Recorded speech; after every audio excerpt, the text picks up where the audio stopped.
Dinosaurs, a spectacular, diverse group of reptiles that dominated Earth for over 160 million years. They ranged from chicken-sized tree dwellers to towering long-necked giants and included the ancestors of every bird you see today. In this video, we'll explore surprising, science-rooted insights about these ancient animals, their physiology, behavior, ecology, and the fossil evidence that reveals them. Whether you're a lifelong dino fan or curious about how paleontologists reconstruct extinct lives, this deep dive will give you the context and evidence behind 20 hidden facts. Let's dig in. Fact 1. Dinosaurs never really went extinct. Birds are living dinosaurs. Dinosaurs is a broad clade, Dinosauria, split into many branches during the Mesozoic. One of those branches, the theropods, a lineage of mostly two-legged, often carnivorous dinosaurs, gave rise to the group we call birds. When paleontologists say birds are living dinosaurs, they mean birds occupy a nested position within Dinosauria on the evolutionary family tree. This is not just a poetic statement, it's supported by comparative anatomy, wishbones/furculi, hollow bones, three-toed limbs, developmental biology, and a wealth of fossil intermediates that combine avian and non-avian features. Over the last few decades, discoveries of feathered theropods have made this evolutionary relationship undeniable. Structures homologous to feathers, similar air sac breathing systems, and skeletal architectures show a continuous series of changes from non-avian theropods to early birds.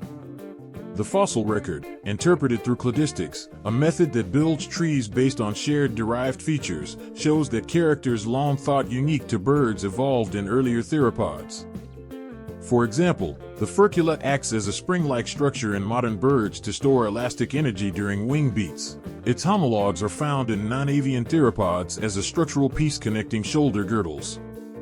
Likewise, hollow, pneumatic bones, bones invaded by air sacs, are present across many theropods, indicating that the respiratory system seen in modern birds evolved earlier than previously thought. Developmental genetics reinforces this. The same genes that pattern avian limb bones and feathers have homologs active in fossil relatives, strongly suggesting a shared evolutionary developmental pathway. Functionally, it's useful to think of birds as the surviving ecological manifestation of theropods. They diversified into countless niches, from aerial predators to diving waterfowl and terrestrial ground specialists, essentially continuing the evolutionary experiments that began in dinosaurian ancestors. Because the modern group, Aves, shares a direct ancestry, the dramatic 66 million year ago mass extinction removed non-avian dinosaurs but did not sever the lineage that produced birds.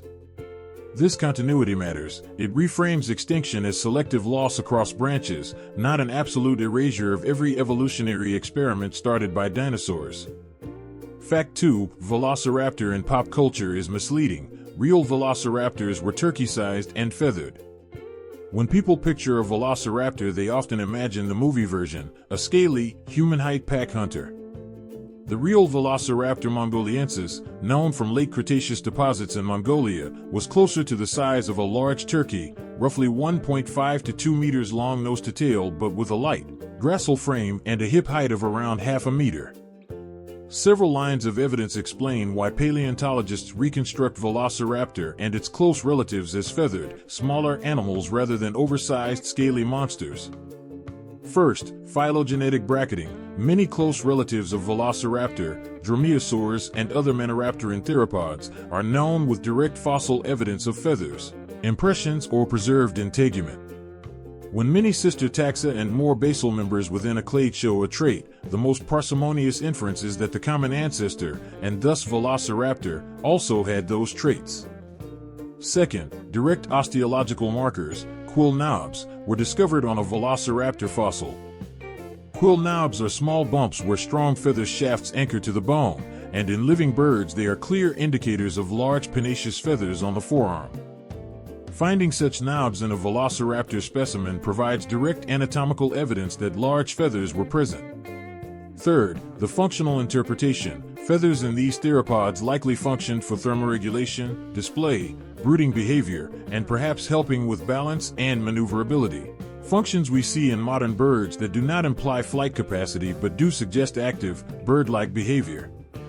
Understanding the discrepancy with Jurassic Park requires tracing how paleontological knowledge advanced. In the 1990s and 2000s, numerous feathered dinosaurs were discovered in China's Liaoning province. Earlier public depictions and Hollywood choices were made with incomplete information. As a result, the popular Velociraptor is an amalgam, partly inspired by larger dromaeosaurs like Deinonychus, and partly shaped by cinematic necessity. The scientific record, though, favors a smaller, feathered animal with bird-like behaviors and ecology. Fact 3. Dinosaurs had colorful feathers. Fossils preserve pigment cells that reveal actual colors. For a long time, color has been speculative in paleontological reconstructions. Artists filled in the gaps with plausible palettes. That has changed because paleontology discovered that microscopic structures involved in color, melanosomes, can fossilize and be sampled. Melanosomes are organelles inside cells that contain pigments, eumelanin, producing blacks, and browns, pheomelanin, producing reddish tones, and their preserved shapes and arrangements can be analyzed by scanning electron microscopy and compared to modern bird melanosomes. Researchers developed methods to infer color patterns by matching fossil melanosome morphologies and distributions to those in living birds. In certain exceptional fossils, the spatial arrangement of melanosomes across feathers allows scientists to reconstruct banding, iridescence, and countershading patterns with surprising fidelity. This discovery has major implications. Color affects thermoregulation. Darker surfaces absorb more heat. Camouflage. Countershading helps hide body outlines. Social signaling. Bright patches or iridescence can function in courtship and species recognition. In theropods, where melanosomes indicate iridescence, we infer complex social signaling behaviors similar to modern birds. In others, stripes or countershading suggest adaptations for stealth. Methodologically, scientists cross-validate melanosome interpretations by multiple lines, comparing microstructure sizes and shapes to modern analogs, chemical assays for degradation products, and taphonomic experiments that test how melanosomes survive fossilization. While some skepticism remains, fossilization can alter organelle shape, the general conclusion that at least some dinosaurs showed vivid, patterned plumage is robust and transformative for reconstructing their behavior and ecology. If you're enjoying this deep dive into the hidden world of dinosaurs, please hit subscribe to Animal Hidden Facts. Your support helps us keep researching, creating accurate visuals, and bringing complex science to curious viewers like you. When you subscribe and share, you help fund future episodes that uncover the surprising biology behind animals, living and extinct. Join our community and help keep these educational journeys alive. Fact 4. Some dinosaurs were mesothermic, not fully cold-blooded or warm-blooded. Dinosaurs have been historically simplified as either cold-blooded reptiles or warm-blooded mammals/birds. Modern evidence supports a more nuanced view. At least some dinosaurs had metabolic and growth patterns that fall between ectothermy and endothermy, a physiological category sometimes called mesothermy. This concept arises from multiple converging evidences: growth rates inferred from bone histology, isotopic analyses of oxygen in bone that can suggest body temperature stability, and ecological success across latitudes. For example, dinosaur bones often show rapid, sustained growth lines similar to those seen in endothermic animals, indicating elevated metabolic rates during growth phases. On the other hand, stable isotopic signatures sometimes don't indicate the full level of internal temperature regulation seen in modern mammals and birds, suggesting intermediate physiology. We can reason biologically why a mesothermic strategy would be adaptive. Full endothermy, maintaining high, constant body temperature, is energetically expensive. It requires high caloric intake but confers sustained activity levels, rapid growth, and the ability to colonize cooler climates. Ectothermy conserves energy but limits activity periods and growth rates to ambient temperatures. Mesothermy blends advantages: moderate internal heat generation, perhaps aided by insulating feathers, or gigantothermy, whereby very large animals maintain stable internal temperatures by sheer volume to surface area ratios, enabling faster growth and more active predation while not incurring the full energetic cost of mammal-level endothermy. This hypothesis aligns with observed diversity. Small feathered theropods show bird-like growth rates and activity. Massive sauropods could keep warm by size effects, gigantothermy, and medium-sized dinosaurs exhibit intermediate hallmarks. Critical evidence includes bone histology revealing lines of arrested growth, lags, or rapid vascularization patterns. Oxygen isotope studies comparing bone phosphate composition across skeletal elements, and ecological patterns such as occupation of high-latitude habitats that would be difficult for strict ectotherms. Together, these lines suggest that a one-size-fits-all metabolic label is inaccurate. Dinosaur physiology was diverse and context-dependent. This nuanced perspective helps explain how dinosaurs occupied many ecological niches and thrived for millions of years. Fact 5. The T-Rex had an exceptional sense of smell, big olfactory bulbs, and nerve pathways. Tyrannosaurus rex possessed cranial anatomy indicative of an extraordinary olfactory capability. In modern vertebrates, olfactory acuity correlates with the relative size of the olfactory bulbs and associated nerve tracts. Larger olfactory structures typically mean a superior sense of smell.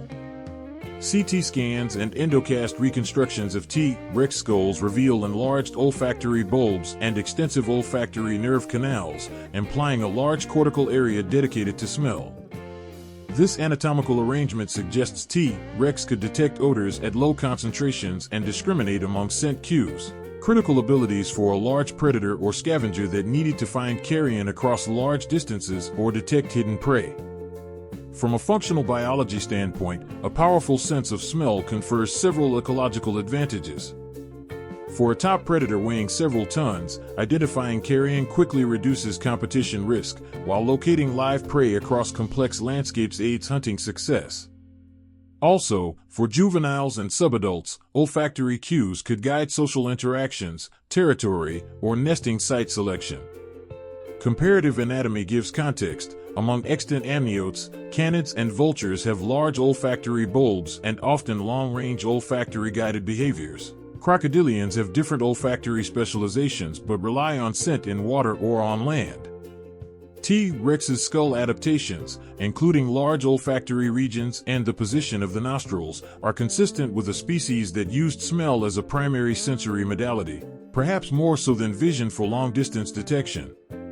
While vision and hearing were also important, the olfactory evidence suggests T-Rex's sensory world emphasized scent cues in many behavioral contexts. Fact 6. Dinosaurs lived in polar regions. Evidence from Antarctic and high-latitude fossils. Fossils from high latitudes, including Antarctica and what is now Alaska, indicate that dinosaurs were not confined to tropical or temperate belts. During much of the Mesozoic, continental positions and global climate were different. Polar regions could support forests and seasonal environments rather than the icebound deserts we associate with modern polar zones. Fossil finds such as Vegavis and other bird-like fossils from Antarctica, plus sedimentary records showing plant-rich deposits, confirm that dinosaurs and their relatives inhabited these higher-latitude ecosystems. Bone beds and trackways in polar deposits document residency rather than transient migration, meaning many species adapted to seasonal light cycles and cooler temperatures.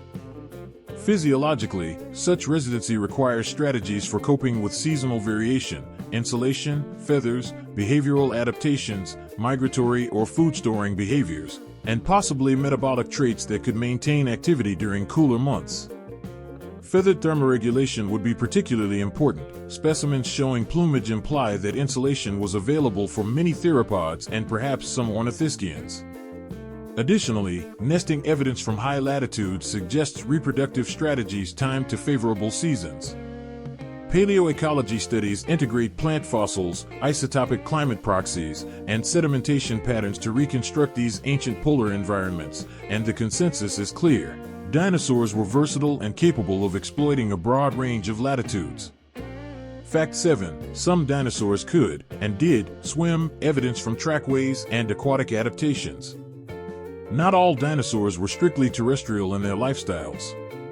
Evidence for aquatic or semi-aquatic habits comes from multiple data types: bone morphology adapted for buoyancy or propulsion, isotopic signatures consistent with aquatic feeding, and trace fossils, trackways, that indicate wading or swimming behavior. A dramatic example is Spinosaurus aegyptiacus, a giant Cretaceous predator whose anatomy, elongated neural spines forming a sail, retracted nostrils, paddle-like feet, and a dense, possibly finned tail, has been interpreted as an adaptation for a semi-aquatic lifestyle, hunting fish in large river systems. While debate continues about the degree of aquatic specialization, the 2014 study and subsequent research highlighted retracted nostrils and limb and tail features consistent with swimming, suggesting Spinosaurus spent much time in water. Beyond Spinosaurus, other theropods and ornithischians show morphological signatures for wading or shoreline foraging, robust, sometimes flattened claws for paddling, limb proportions that assist in buoyancy control, and wear patterns on teeth consistent with fish eating. Trackways preserved in fluvial sediments show skinny progressions and occasional sliding traces consistent with animals entering and exiting water. Biomechanical modeling, comparative anatomy with semi-aquatic modern reptiles, like crocodilians, and the sedimentary context of fossils together sharpen our confidence. These lines of evidence show that the dinosaurian ecological repertoire included semi-aquatic hunters and shore foragers, expanding our view of Mesozoic ecosystems to include lakes, rivers, and coastal niche occupations. Fact 8. Dinosaurs were social and communicative, herds, nests, and vocal/display signals. Social behavior in dinosaurs is supported by fossil assemblages that preserve multiple individuals together, bone beds, nesting colonies, and pathologies indicating interactions. Herded species like hadrosaurs and ceratopsians left behind mass mortality sites where many individuals of the same species died together, interpreted as evidence for herding, likely providing anti-predator benefits and cooperative care.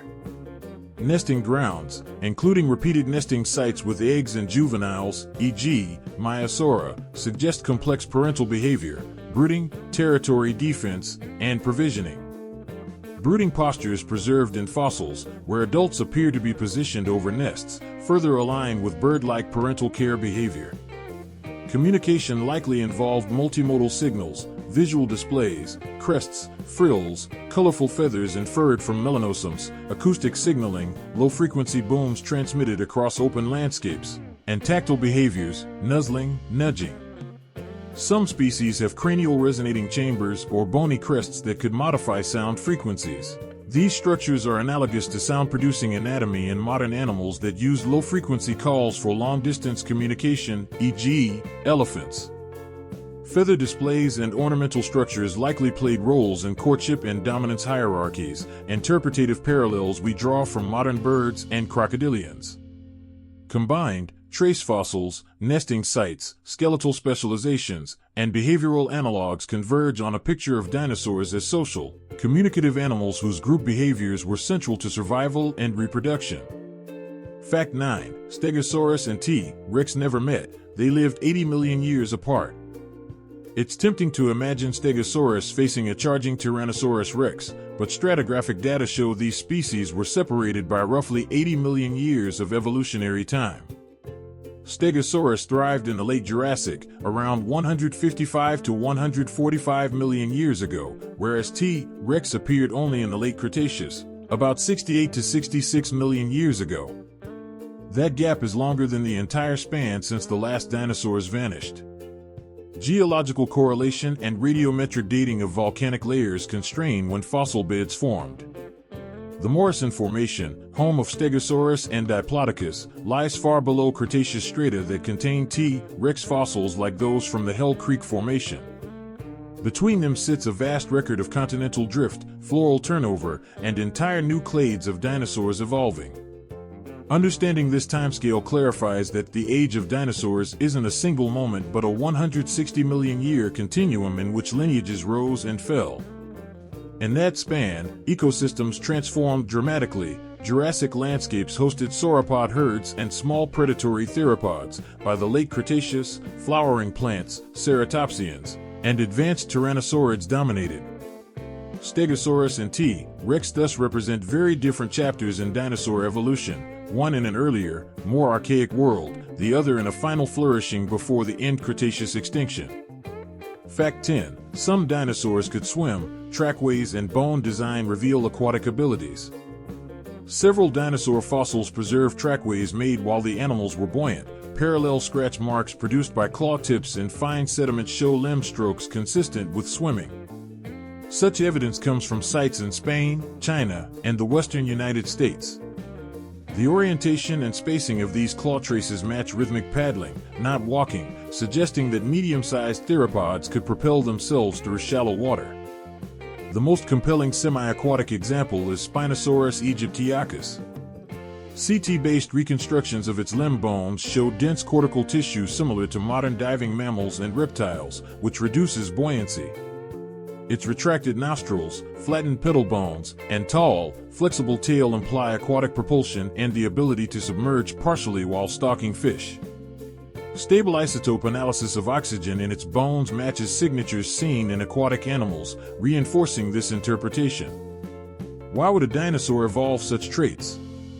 Large river systems of the Cretaceous teemed with fish, and competition on land was intense, exploiting aquatic prey reduced rivalry. The discovery reshaped our view of dinosaur ecology, proving they weren't confined to dry terrain but diversified into wetlands and delta systems much like crocodilians and herons today. Fact 11. They were social and communicative, evidence from herds and resonating crests. Fossil bone beds containing hundreds of individuals of the same species, such as Maiasaura, Centrosaurus, or Plateosaurus, indicate gregarious lifestyles. The uniform age profiles within these deposits suggest structured herds rather than random accumulations. Nesting grounds found with multiple generations show that some dinosaurs returned seasonally to communal breeding sites, behavior reminiscent of modern seabird rookeries. Cranial anatomy also points to communication. The hollow crests of Parasaurolophus form long, looping nasal passages. When air passed through, they likely acted as resonating tubes, producing low-frequency calls detectable over kilometers. Computed tomography models reproduced these sounds digitally, confirming that different crest sizes would yield distinctive pitches, possibly for individual or sexual recognition. Visual signaling complemented acoustic cues. Elaborate frills, horns, and feather fans provided displays for dominance or courtship. Melanosome analyses even hint at contrasting colors for showy patches. Together, these findings portray dinosaurs as complex social animals, not solitary brutes, creatures capable of coordinated movement, parental care, and sophisticated signaling networks across Mesozoic landscapes. Fact 12. Dinosaurs may have danced, courtship scrapes, and display behavior. In 2016, paleontologists described large sets of oval scrape marks in Colorado's Dakota sandstone identical to those made by modern ground-nesting birds during courtship displays. The scrapes occur in clusters, often with radiating scratch patterns but no eggs, implying they were made not for nesting but as performance arenas. The size and stride length indicate medium to large theropods, perhaps relatives of Allosaurus, engaging in ritualized display behaviors. From an evolutionary perspective, such performances fit neatly within the bird-dinosaur continuum. Modern birds like bustards and puffins perform energetic scrape dances to attract mates, kicking and flapping to advertise vigor. The fossilized scrapes suggest that this behavioral repertoire evolved tens of millions of years earlier. Combined with evidence for feathers used in visual signaling, the marks strengthen the case that sexual selection, competition for mates through display, was a major evolutionary force shaping dinosaur morphology and behavior. These traces, frozen mid-dance, provide one of the rare glimpses into the social drama of dinosaurs' reproductive lives. Fact 13. They didn't all roar, many probably hooted, hissed, or boomed. The classic cinematic roar of A.T. Rex is imaginative but unsupported by anatomy. Modern birds and crocodilians, the closest living relatives of dinosaurs, don't roar using vocal cords like mammals. Instead, they produce sounds via the syrinx, in birds, or through hissing and booming resonance chambers, in crocs. Soft tissue modeling of non-avian theropod airways indicates they lacked a mammalian-type laryngeal structure. CT scans of fossils with preserved inner throat regions suggest air sacs that could have acted as low-frequency resonators. Biomechanical simulations show that large dinosaurs could have generated deep booms similar to ostriches or emus, low, percussive calls that travel far without exposing location to predators. The lack of evidence for a complex syrinx before late-stage birds means earlier dinosaurs likely used such booms and hisses rather than sharp cries. This realization changes how we imagine their soundscape. Instead of constant roars, Mesozoic habitats may have thrummed with drumming vibrations and breathy calls echoing through fern-covered valleys. Fact 14. Some dinosaurs grew at astonishing rates. Bone histology, the study of microscopic growth rings, reveals that many dinosaurs experienced rapid juvenile growth unmatched by most modern reptiles. Lines of arrested growth, lags, in sauropods and theropods show yearly increments. Spacing between rings indicates how quickly bone was deposited. In species such as Trudon or Maiasaura, juveniles reached adult size in less than 10 years. This rapid growth required high metabolic rates and efficient food conversion. Why so fast? Rapid maturation reduces vulnerability to predation and allows populations to recover quickly from losses.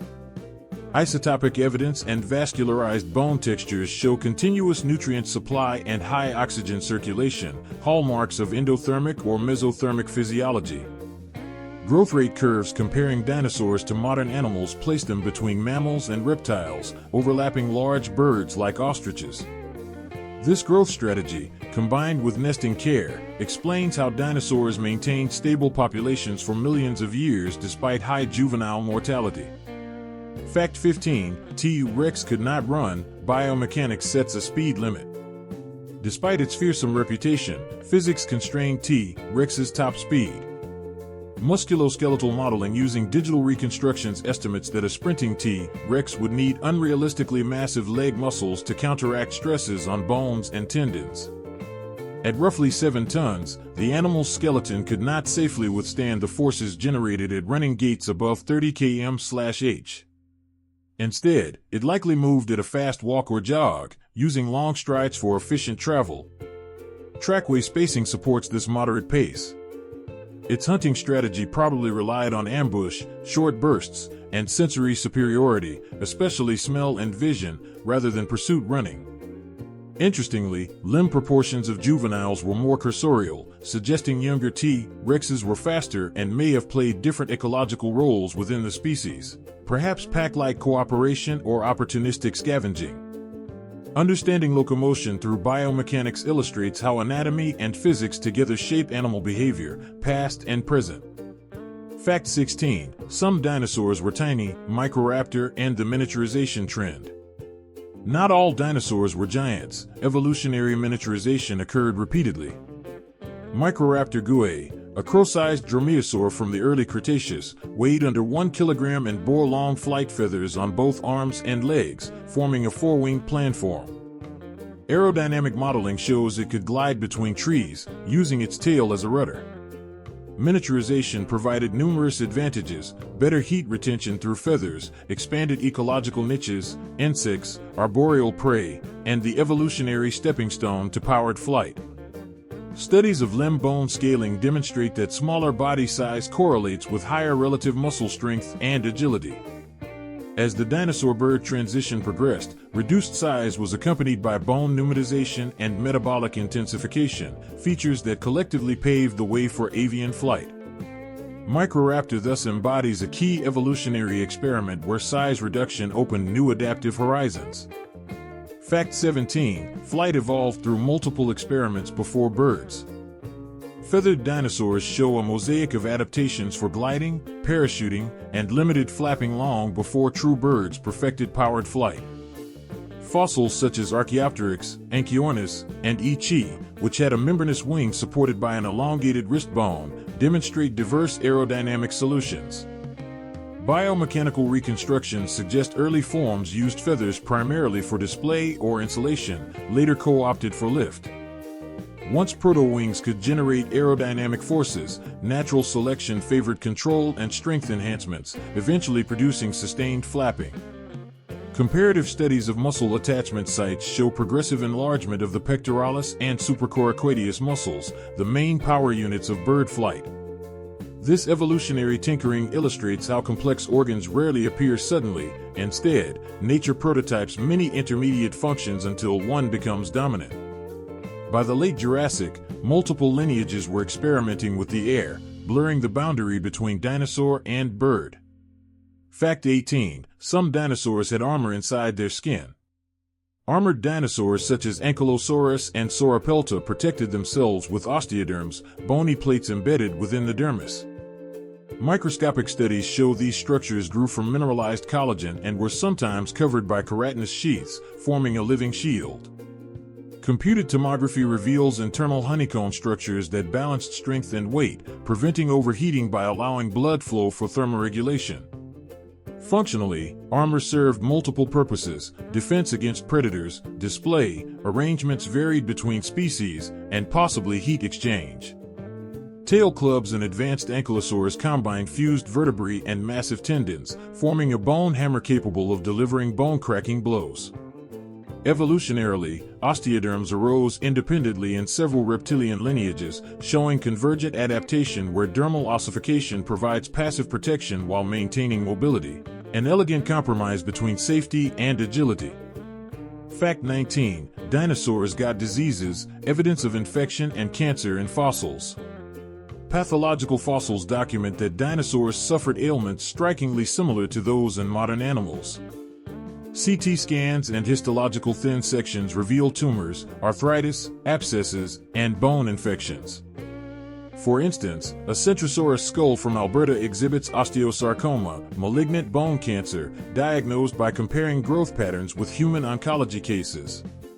Sauropod vertebrae sometimes show fused joints and lytic lesions from chronic infection, while theropod ribs bear healed bite marks indicating survival after trauma. These findings matter because they demonstrate biological continuity, disease processes, cell mutation, bacterial invasion, bone remodeling, have deep evolutionary roots. Studying such fossils also informs how extinct animals healed and how resilience evolved.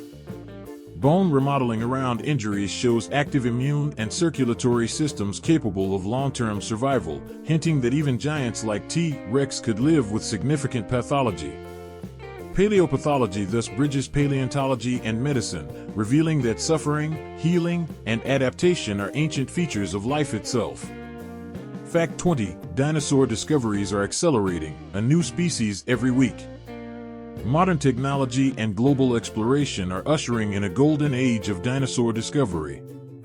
On average, scientists now describe 40 to 50 new species each year, a pace unmatched in the history of paleontology. Countries such as China, Argentina, and Mongolia yield exquisitely preserved fossils and fine-grained sediments that capture feathers, skin, and even soft tissue outlines. High-resolution CT scanning allows internal study without damaging specimens, while computer algorithms test evolutionary relationships with unprecedented precision. Why the boom? Improved international collaboration, expanded funding, and better dating methods all play roles. Each find reshapes our understanding of dinosaur diversity, revealing dwarf species on islands, polar dwellers, and unexpected hybrids of features. The rapid pace reminds us that what we know today is only a fraction of Earth's biological history. Every new fossil is a fresh data point in the immense narrative of evolution, continually refining how we see these magnificent animals. And that wraps up our journey through 20 hidden truths about dinosaurs, the real science behind the legends. If you enjoyed uncovering these facts, please subscribe to Animal Hidden Facts, share this video with fellow explorers, and keep fueling the curiosity that connects us all. Your support helps us continue blending storytelling and science to reveal the wonders of life, past and present. Thanks for watching, and stay tuned for the next episode of Animal Hidden Facts, where every creature has a secret worth discovering.